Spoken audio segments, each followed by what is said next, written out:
Welcome to Beauty Business Matters. I'm your host, Susan Routledge, and today we have a really special episode. I'm here with Amanda Fitzgerald, who I've known for many, many years, and Amanda is the ultimate door opener and now major visibility as well. So welcome, Amanda. And obviously, I didn't say there, but you're like all about PR and getting people visible.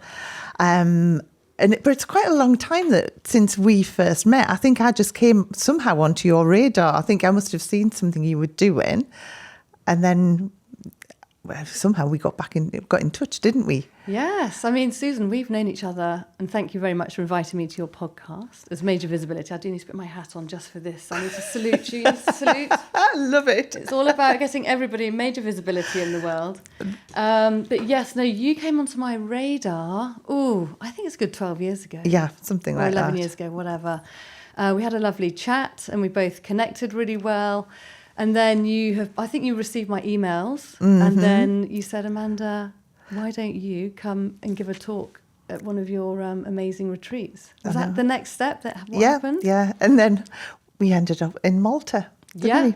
And that was amazing. I mean, I can always remember when we were out in Malta, because you do a lot of open water swimming, don't you, as well? And it was warm, but not hot, I would say, but somehow you managed to get everyone in the pool. I can just remember all the screams and everyone jumping into the pool because it was just such a lovely moment. The pool was unheated. It was very warm and sunny, but yet the water was freezing. I'd been for a swim in the sea, and some other women also had been in the sea. Yeah. But I'm talking about, helping people get visible. So a lot of it's about getting out of your comfort zone. So I said, okay, who wants to get out of your comfort zone within this conference? And everybody put their hand up, and they said, okay, what we're going to do is meet you 5 p.m. It was dusk. Do you remember? Yes. 5 p.m. down at the pool, and then everybody hopped in, whooped and hooped. Oh my goodness, it was incredible. It was such an amazing feeling getting everybody there. You know what though? Since then, it's like every year. Well, we went out one year and the pool was empty. That had a storm, but apart from that, every year everyone's in the pool, and you always get mentioned. It's on you. That blooming Amanda. But no, it was great. So every year, like the Beauty Directors Club conference, you always come up, especially when everyone's like, sometimes they're floating around on a pink flamingo or whatever, but you always get a mention. Oh, well, there you go. I'm still famous. Isn't that exciting? So, Amanda, I love your story of how you got into doing PR. So can you just tell everyone about your story, because it's such an inspiring story? Oh, thank you so much. Well, I got into PR. I mean, I used to be a punk teenager. My mum ran a very successful business. It was a mail order business and buying beads, importing beads from all around the world. And she had this beautiful glossy catalogue. And I thought, well, how can I kind of get myself involved in my mum's business? Because, you'd hear all about business over the dinner table. So-and-so's just placed a great order, and I'm going to be going on a buying trip to India. And I thought, wow, this sounds really exciting. And I was a rebel teenager, kept on getting sent to the headmistress every single assembly. It'd be, can Amanda please come and see me in my room? So I'd always be standing out from the crowd, even as a young thing. But my mum's business was amazing, and I learnt so much about running a business from my mother, and then joining her on her buying trips. We used to go to exhibitions across to Italy, France, you name it. I used to go on these buying trips. But really importantly, I didn't know this at the time, but I was really literally soaking in all about the importance of PR and publicity and how much that would impact her business. I mean, she started with about 400 names, and she had her catalogue at the time was literally a sheet of A4 paper with hand drawings. And this was beads, wasn't it, that she did? It was beads, yes. Yeah. So we'd be importing beads from the Philippines, from Thailand, from Italy, glass beads, metal beads. This I bought on a trip in Nepal, this lovely turquoise ring. Beautiful. So we would be travelling the world. But yes, she started off with this little, one-pager, and it ended up being a beautiful glossy magazine-style catalogue. And so I would join her on her photograph shoots, okay? And, in those days, it was all before Photoshop ever existed. So can you imagine doing a 120-page catalogue magazine and having to literally hand place every single bead? Wow. My mum was known as the Queen Bead. She was christened the Queen Bead by the press. So she actually, in the very early stages, she wrote to the Daily Mail and said, I'm running this company. Is it possible to feature me? Or she said something like that. She had a positive response, and she got a very small line in the Daily Mail. That literally was a game changer for her business. And she thought, oh my goodness, I need more press. So she then got a bit more publicity, and then this is what happens when you get into the press. A journalist will read, if it's not their publication, and think, oh my God, she sounds like an interesting person. Let me interview her. So she got interviewed, and then it kind of snowballed on. But then she thought, I actually need to get a PR agent to help me out. So she employed somebody in the King's Road, and I go past her street very often. It's like fond memories. So as a 15-year-old, going all the way up until into my 20s, I'd go and visit my mum's PR agent and say, oh, can I help you? Do a bit of work experience. So Theo, she would, say, okay, Amanda, go into a Women's Own magazine house, or this magazine house, and go and pick up the jewellery that the magazine has just been borrowing for a photo shoot. Because, you send out all these samples to be used on a shoot in Barbados or whatever. And you buy the magazine excitedly, and you say, oh yeah, great, Janet Cole's Beads has been mentioned, and it's got the where to buy link, purchase her catalogue. But it was really funny because we'd have to go into I was literally, there, and they said, okay, you want to pick up the beads? Go into the fashion room, and then go to the wardrobe at the back of the room. And then you see the wardrobe, it's just like a pile of clothing that they'd borrowed, samples, and my mum's jewellery was just like on the floor, the necklaces and everything. Yeah. But I didn't realise all of that was really helping me towards learning the ropes of getting publicity. So it's kind of like work experience, but without even realising it. So then did you start helping your mum to do it, kind of thing? Or did you take over from Theo? Well, so in terms of the publicity, I didn't take over from Theo because she was doing such a great job. And literally in the olden days, in the 1980s and 90s, you'd send off a press release. And to say, because my mum had a shop in Notting Hill, and she also had a shop in Worcester, which is in the Midlands. And the Times, literally, I've gone through her press cuttings book, and there's a piece saying, Worcester shop opens, bead shop opens in Worcester. It's like, why is that in the Times? But hey, happy days. But, so in those days, getting publicity was fantastic. But going back to the Daily Mail story, it was outstanding. This is before email ever existed. And social media. Yeah. So it was a postal order. So you couldn't just do Apple Pay and purchase her £2.50 catalogue. So she was getting all these postal orders. And my mum said, oh my goodness, the postman was complaining so much about a bad back. He literally had 7 sackloads of mail that whole week that she was featured in the Daily Mail. And it literally made her business go like that. So she started with 400 or 40, however many names, and ended up with 40,000 names on her database. And that's all to do with, the publicity, with her being stocked in WH Smith, which was great, as in her catalogue. They used to put it into all the into the shops. It was amazing. So when from there did you start working for yourself? Did you go straight from your mum to working for yourself, or how did it go? I didn't actually. So I worked with quite a few marketing agencies across the years, and then I got married, and then I had my first child, and it was like the real pivotal moment. So this was again before. So before working from home was ever a thing. Yeah. So I had my child, and I said at 3 months, I said, oh my goodness, I'm so sick and tired of talking about nappies, the size of the baby grow that the kid is in, and the NCT classes. And I thought, I really want to go back to work. I could really do with, having the stimulation of the water cooler moments, chatting with my office colleagues and everything. So I pitched that I could, work from home. I said, I'll do 3 days in the office and 2 days at home, or I'll do 2 days at home and 3 in the office. And they said, no, we don't know what you're doing behind the scenes. We just think you're going to be playing with your baby. They said words to that effect. Wow. Yeah. So I was not allowed to work from home. It was crazy. I was thinking, my goodness, I'm a real hard worker. I will put in probably double, triple. Yeah. Okay. So one door closes. What happens? Another opens. Another door opens. So it was really thanks to them saying no that I'm doing what I do now. So I started a business called, it was in those days called Peruvian Knitwear. So I was importing knitwear from Peru. That was my ex-husband's home country, because my son Felix, when he was born, he was given all these lovely, beautiful, brightly coloured hats. They're gorgeous, aren't they? Ponchos, all imported from Peru. And I thought, wow, I'm going to kind of copy what my mum did. She was buying beads from around the world. I'm going to be buying Peruvian knitwear, alpaca knitwear. So I went and sourced some factories and found a brilliant women-run factory where they treated their workers really fairly, gave them great rights and pension and maternity healthcare, which is quite rare in a developing country. So I thought, great. But then it's like, okay, so how am I going to get my very small baby company seen? So what I did was, thinking about it, it's crazy. Then I had another child as well, Nina.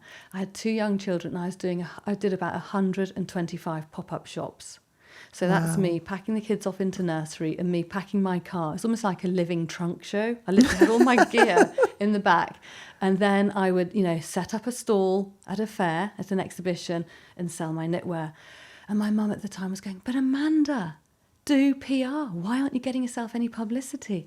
I said, yeah, Mum, come on. And I thought, well, I don't know how to do it. I was constantly scouring Dr. Google how to write a press release. So what I'm doing right now is an unmet need. Yeah. I'm literally I was searching for an expert like me, how to get yourself into the press. So what I did was, with my 2 children, I used to go the buggy with my child, on the little toddler, whatever you call it, when he can stand on that thing, go into WH Smith's, that's a magazine store, and then I'd buy up all the publications that I thought that my ideal customer would be reading, So the knitwear, it would sell out at, like, let's say £85 for a poncho, or £175 for the most expensive thing. It was really good quality. So I thought, okay, so who's the target audience? And that's when I learned all about doing client avatars. So I go, okay, so she's like Worcestershire woman, she's Waitrose woman, she's John Lewis woman. And then so I'd be going, okay, so where does Waitrose typically advertise, and which newspapers? Or I'd look at my competition. There's a big company at the time called Peruvian Connection. I don't know if it still exists. Another company called Spirit of the Andes. Yeah. I think all of us have heard of Brora. They sell cashmere. Yes. So it's really seeing where those places were advertising or where they were being talked about. I thought, they've done all the work for me. I'm going to try and get myself into those newspapers. So then, like my mum, I sent off my first ever press release. And then, this is the real game changer moment, another one, is I sent off that press release and I'd forgotten that I'd sent it. And on the Saturday, I had to go and do one of my blooming 125 pop-up shops, got the kids into nursery, drove 8 hours or whatever, manned the stand, came home dejected because I had made 0 sales. And I thought, oh my God, it was the wrong fair, it was the wrong event. This is not working. But then the next day, suddenly, bing, bing, bing, bing, bing, my inbox was getting flooded with all these orders. So I thought, where are these orders coming through? How come I'm suddenly getting an order? All these orders. So I messaged one of the customers and said, how have you heard of me? They go, oh, you're in the Independent today. Wow. In the Independent. So I thought, oh my God, I need to rush out and get that newspaper. So that was my first ever mention. So it was my 2 berets, beautiful, brightly coloured berets. And that was like, okay, Mum, you're right. I really need to be making a thing of this publicity. I really need to be getting a lot more publicity. And so I kind of learned by trial and error. I got blacklisted by a journalist once because I called her too many times. I hadn't realised I wasn't keeping a tab of who I'm calling. And she was up a ladder. She was a stylist. She goes, is that Amanda?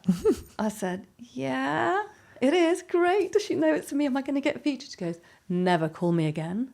I'm up a ladder photographing some Louis Vuitton handbags. And I thought, God, I can't swear on the podcast. So I thought, oh, goodness gracious. So now I know that I'm actually, when you're running a campaign, keep note of who you're actually pitching to. But this is the thing, isn't it? I think, because you've learned from the grassroots up kind of thing, you've learned by trial and error.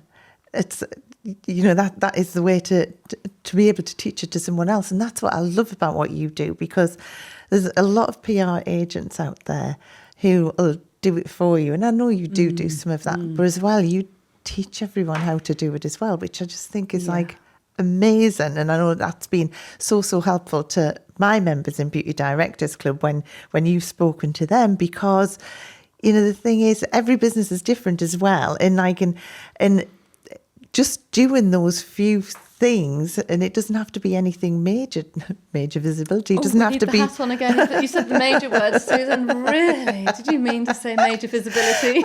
I had to put a sparkly shirt on as well because I knew you were going to be super sparkly. But yeah, the thing is that it's like until you actually started to use PR, I don't think you really realise. I think a lot of people think that it's just, we'll just stick to a bit of social media and this, that and the other. And it's so different, isn't it, what you do to just getting seen on with your social media posts. So how do you teach people to, what are some of the key things that you would teach someone to do? This episode is brought to you by our amazing sponsor, Forest Salon Software. I'm especially delighted about this partnership because I've known CEO of Forest, Ronan Percival, for over 12 years, and he was also the first guest on this podcast. The Forest story began with a genuine love for the salon industry, and their passion for helping businesses thrive is what makes them such a great synergy and such a great fit for this show. They bring so much energy and enthusiasm to helping and supporting salons. And as part of this partnership, they are offering an exclusive deal for our listeners. It's a huge 50% off Forest Salon Software for the first 6 months. It's an incredible saving, especially in today's climate, and a great way for your business to stay focused and strong for 2025 and beyond. If you'd like to take advantage of the offer, simply check out the sign-up link in the show notes, and be sure to mention the podcast when you speak to their fantastic team. And thanks to Forest Software, and now back to our incredible episode.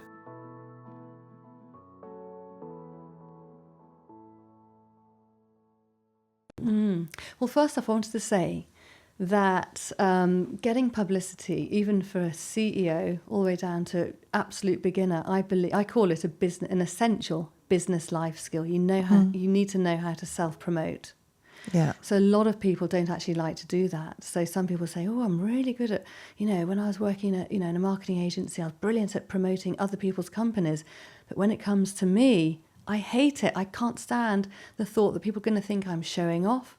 I don't like singing from the rooftops. I've got imposter syndrome." I think that's a very British thing, isn't it? Isn't it like sort of like, that you don't boast and things. It's like from years ago. But the thing is, you're not going to be boasting. You're just going to be talking about your business. Exactly. You're going to be sharing your message. It's essential because whatever you're doing, it will be causing transformations for people's lives, whatever you do, whatever product or service you sell. So if you're not going to be talking about it, then who, to quote RuPaul, who in hell going to talk about it, Unless, of course, you're employing an expensive PR agency. So going back to my grassroots days of actually learning how to do it myself, I'm passionate about empowering everybody to be able to learn how to do it themselves so they can just put their hand up and go, "I've got a great product and service that I think your readers would really benefit from." So a key thing to remember is whenever you're pitching yourself to the press, is not to think about you, the business owner, is to think about the reader, the viewer, or the listener. And then another thing to realise is with social media, it's always predominantly you talking about you, which is also like advertising, which you have to spend. PR is totally free, never pay for PR. But PR is a third party talking about you, which is, oh my God, the biggest confidence booster ever. So when I was running my knitwear business and I would get featured in, let's say, Vogue or Marie Claire or the Daily Mail, in the You magazine. Oh, you don't know the confidence booster, because a journalist has done that. So not only does it give you confidence, it also gives you credibility, but also, woohoo, clients. We all love a few more clients. So would you say it's still getting into like the mainstream press kind of thing? And obviously a lot of our listeners are in the beauty industry or in hair industry, would you still say that is a great way to go, or would you say you would start with maybe some local magazines, or where would you say for someone to start if they wanted to get into the press? I always say for whatever level you're at, to actually cut your teeth locally. So try out and pitch to the local press because, you can become a local superstar in your local area. So can you imagine being the local beauty expert that people are going to come and talk to? And then the brilliant thing about local press coverage is that the national journalists for the national newspapers are always scouring the local press for local stories. So then you might be able to be picked up and then placed in the national press.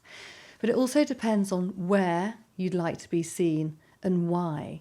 So are you a commentator in the beauty industry about X product? Like, for example, where would, for you, what would you like to comment on if you're going to be in the press, Susan? Oh, if I was in the press, I'd love Let's say to when you're in the press, not Well, the thing is, because obviously I've got so many different hats, because I have the clinic, I have my beauty clinic.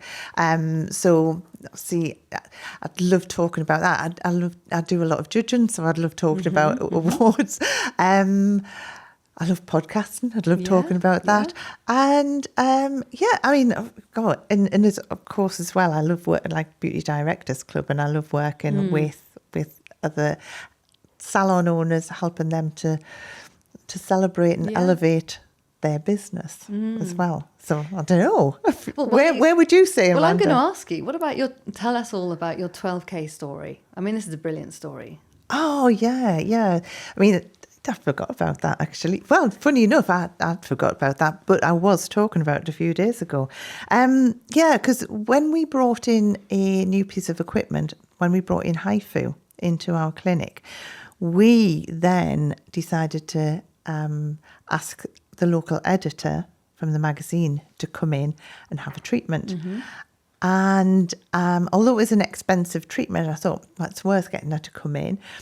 And we also agreed in advance that she would write an editorial piece as well. We did as well put a smaller advert in as well. She did a full page on the treatment, and it was phenomenal. The amount of we started getting phone calls pretty much straight away, obviously, which then equated to the 12K from just that one edition. Amazing. But from there as well, we still have people who remember us for that treatment, and we became known as experts for that treatment, because as well, I think as soon as you are in the press, you become an expert. It just automatically elevates you, doesn't it? Yes, for your kind of treatment. So you might be somebody who gives massage for people who have cancer. You might be somebody doing facial HIFU. What's the latest one now? Oh, God, there's a few different ones out. There's always something new coming out in our industry. But what I think it was the longevity of it that I didn't realise. I thought we would be in the press for that, and it would just, because it's like one of the high-end glossies that we were in locally.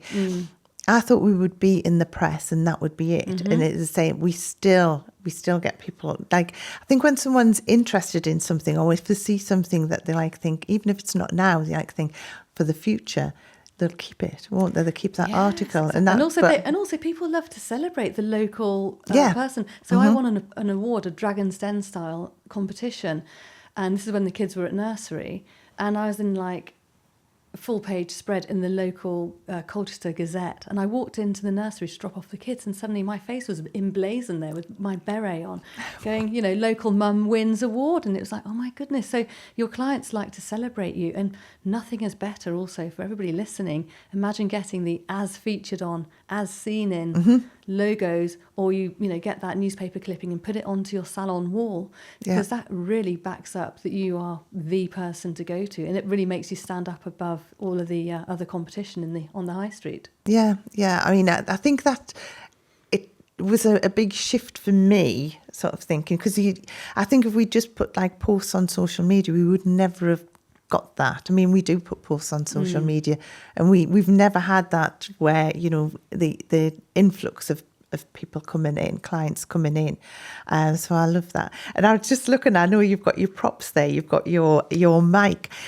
And when I see when I see you doing anything, you always have props and things, and that's where I always see. And when you brought the mic, Yeah. I was saying to you, Caroline Hirons, who Yes. is fabulous in our industry, when she's doing anything, doing interviews or anything, she always has yellow mics. And if I see a yellow mic, I automatically think of her. And it's just, so it's like, it's association, isn't it, kind of thing. So is that why you have your props and things? Yeah, I kind of have my prop as a trick of the trade so people can remember me with my purple mic. I kind of take photographs like that, put my hat on.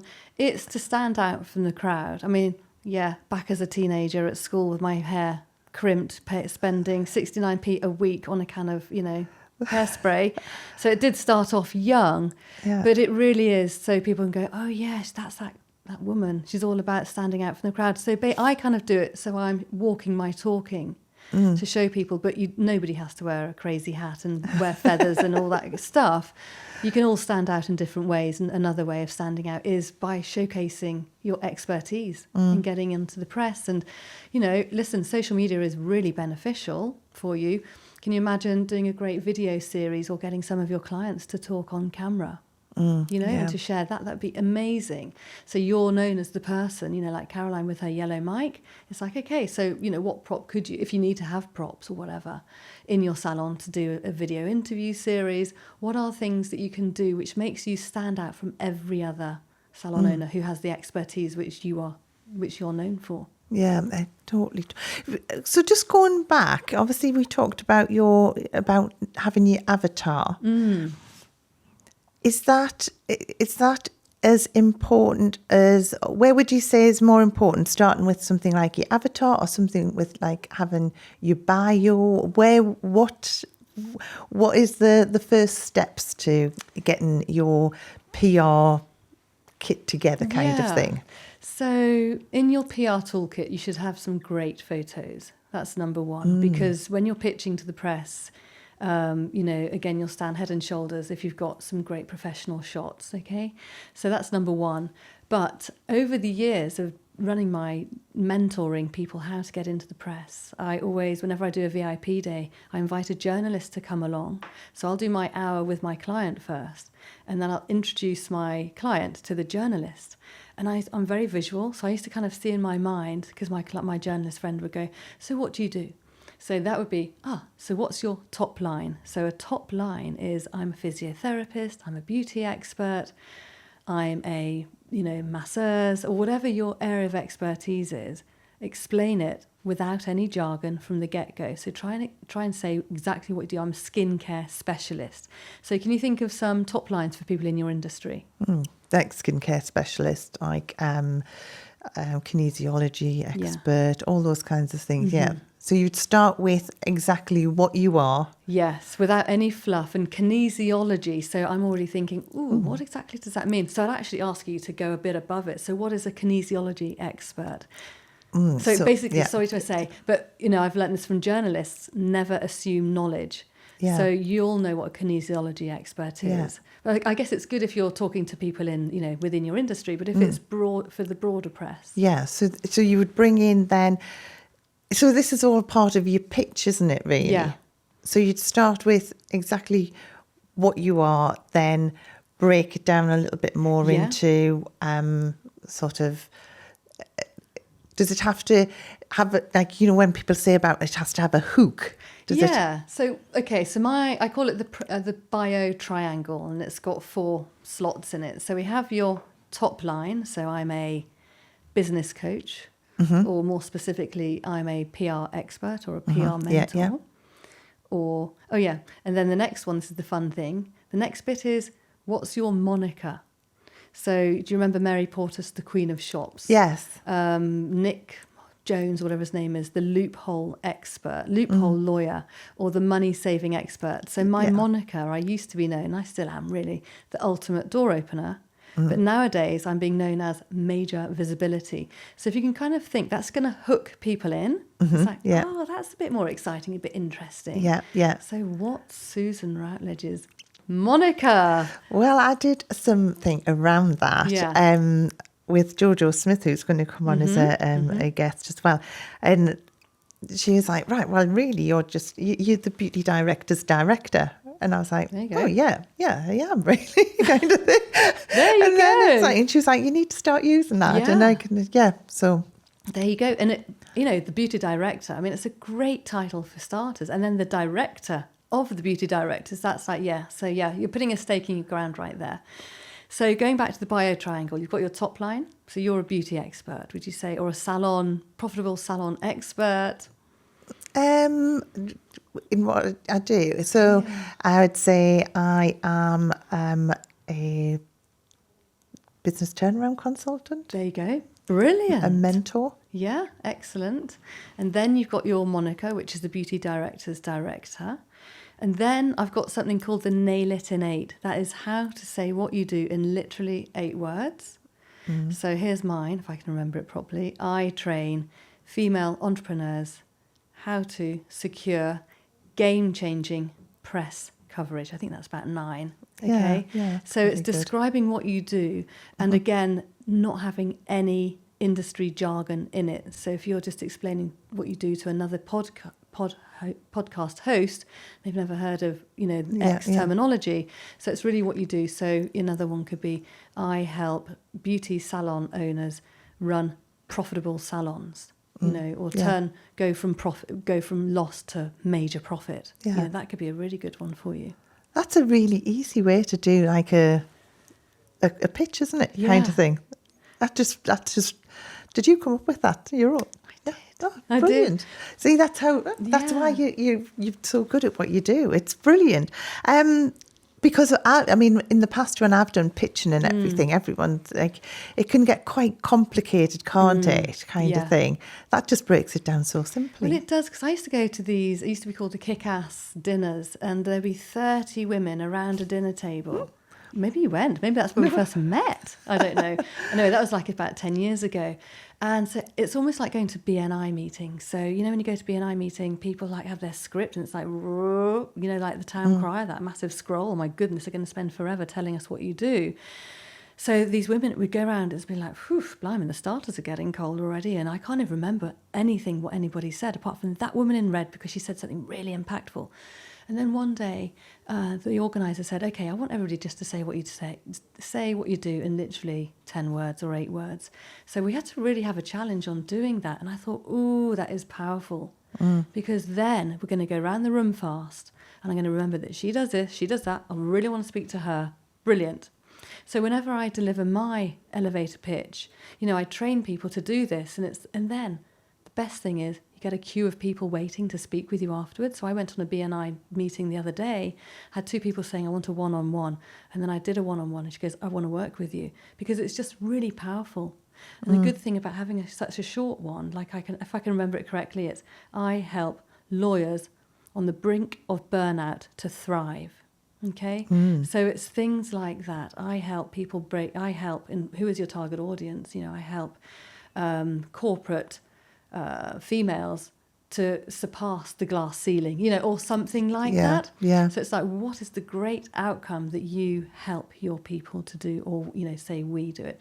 It's really powerful. And it just is brilliant, because if you're ever just put on the spot, like, oh, Amanda, what do you do, when you're going to a networking event and you've forgotten, actually, if you've just got your 8 words, you kind of know it roughly. Yeah. And then you can change it according to the audience as well. So I help salon owners to really, to pitch to the press successfully. And then often I say so that at the end, so they can run profitable salons, or so they can attract many more new customers through the door. Oh, that's amazing. And this is the thing, because I can always remember when you were out in Malta. Yeah. And before you started teaching everyone how to simplify everything, I can always remember, I think it was someone said, I haven't got time to do that. Isn't that right? Oh, yes, that's right. So they were, because I'd say, okay, this is the room full of all your lovely ladies who are on the conference. How long have you got every day? Or rather, how long per day do you spend doing a social media?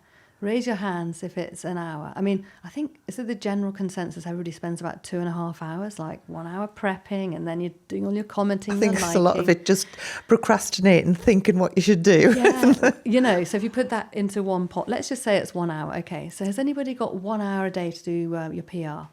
Nobody's hands went up. Okay, can you give me 30 minutes? Like 1 or 2 people put their hands up. Can you give me 15 minutes? More people put their hands up. I said, okay, great. That's a deal. Let's seal it at 15 minutes. 15 minutes, boom, done. And actually I had lunch afterwards with a lovely lady called Claire. Mm-hmm. Hi, Claire, if you're listening. And we had lunch and she goes, but Amanda, I'm running a really busy salon, very busy, successful salon. I haven't even got 15 minutes.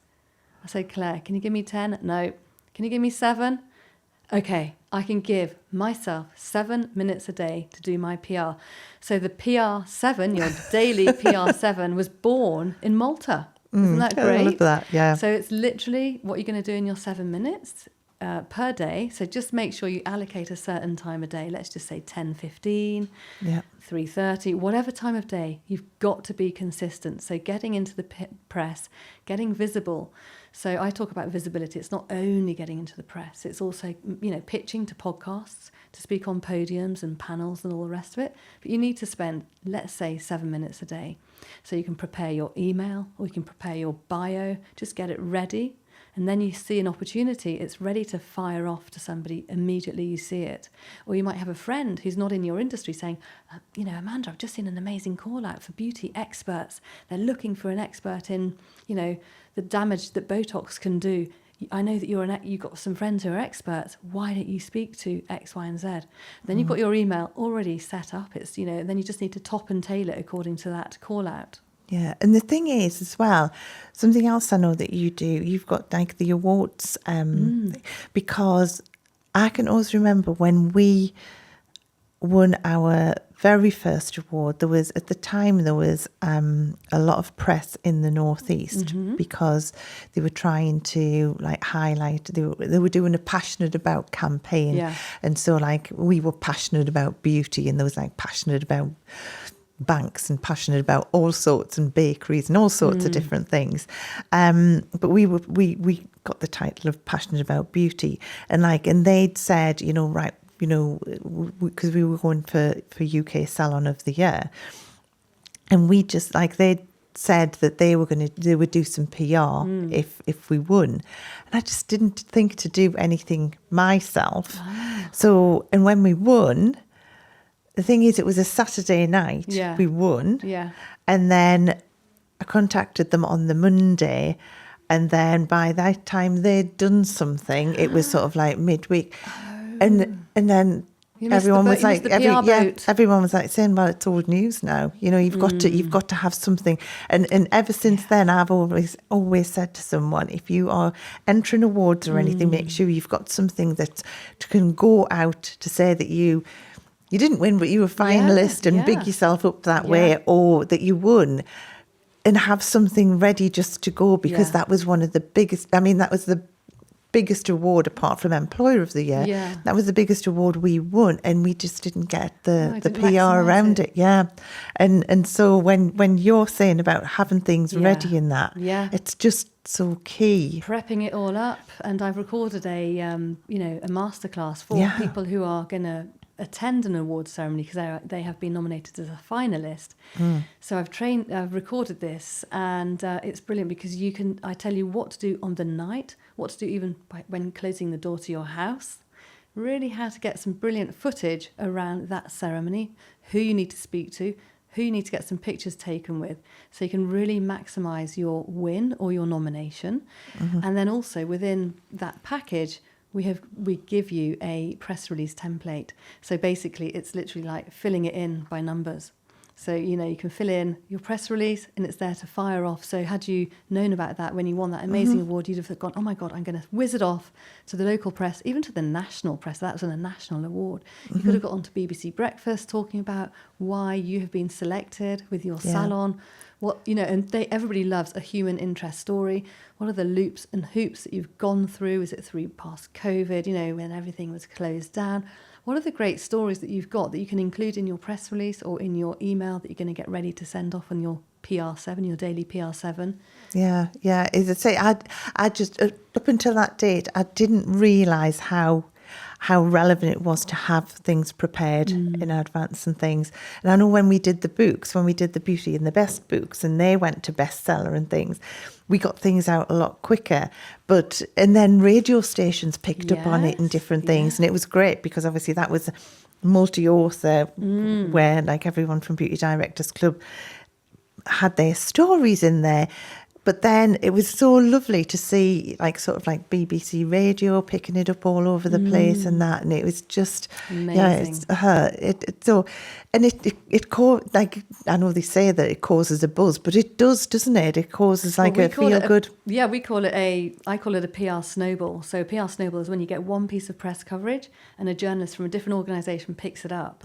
We also call it a PR avalanche, when something happens and it gets picked up by another person, then you're interviewed by Radio Scotland, you don't even live in Scotland, then the BBC, the online, the print, you name it, it's incredible. So the power of PR is amazing at raising your profile. So it shouldn't be underlooked.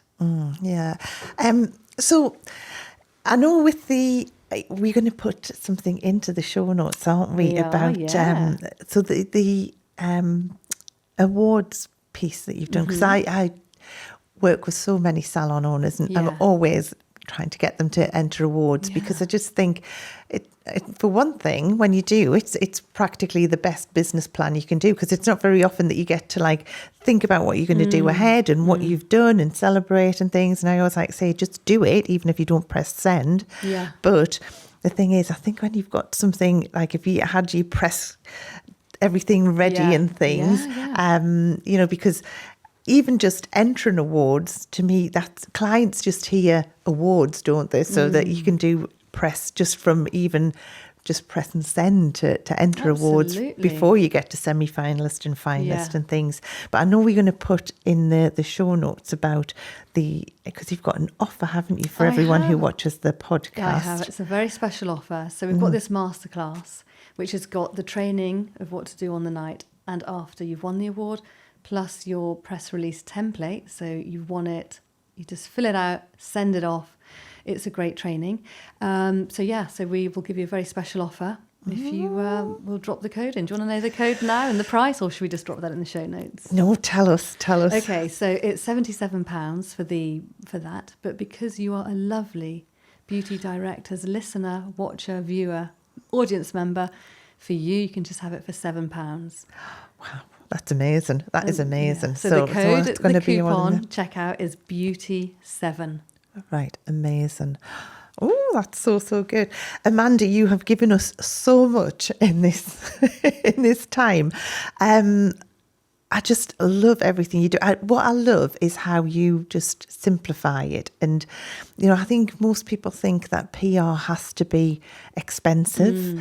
It has to, and I know that, having PR agents is great, and there's some great people out there, but the amount of things that you can do yourself by just having your 7 minutes a day, and you've proved that, is what I absolutely love. So Amanda, I cannot thank you enough for being a guest, and I'm sure we'll have you on the show again, because what you teach is just fabulous. So anyone who wants to get in touch with you, we're going to put everything in the show notes, all of your details and everything. Brilliant. And thank you. And I just want to say a huge thank you. Oh, well, Susan, it's been amazing. I love seeing you. It's fantastic. We're old mates. It's brilliant. So thank you so much for the opportunity to come onto your future award-winning podcast. I look forward to seeing about this in the press, Susan. Do you want that press release template already? Yes. Thanks, Amanda. Thank you so much.